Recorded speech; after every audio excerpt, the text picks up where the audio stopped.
Good evening. Guess what's going on downstairs?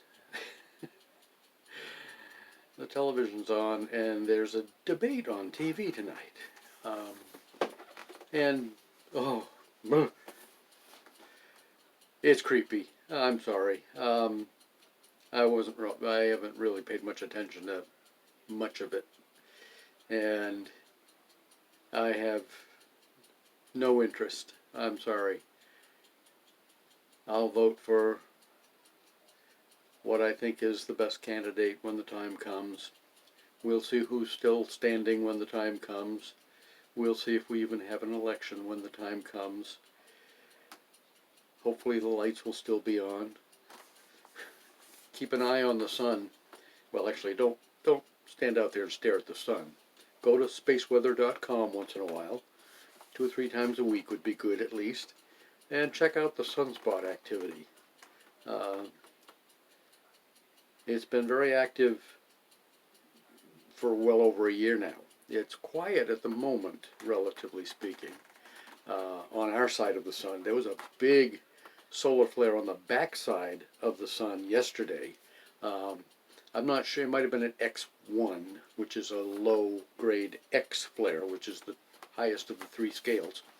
But we have even an effect from that as far as,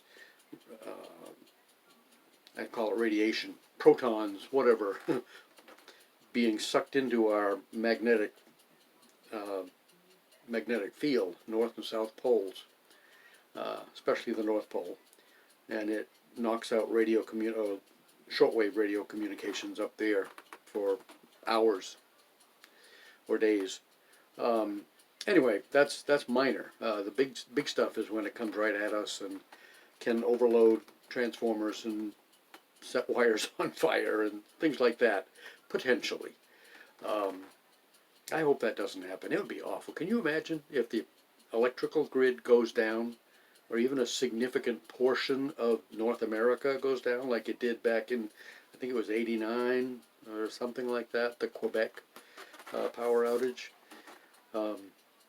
That was a solar flare that caused that. The grid was vulnerable, and I don't know if it's been hardened too much since then because it's very expensive. It takes lots of time.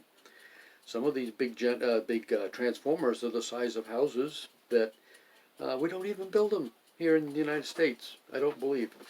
They come from overseas and they have to be built for whatever the grid is. You realize we have 5 or 6 different grids in the United States.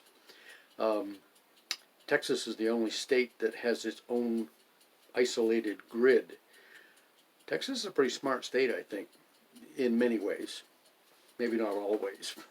Anyway, I don't know if there's any state that's 100% smart. Certainly not Maine right now. We've got these big solar farms going up all over the place. We have one right here in Mechanic Falls now. They're putting it together. They've been building it for weeks now. Ugly thing. And, 10 years from now it'll be practically dead. And who's going to clean that mess up? It just doesn't make sense.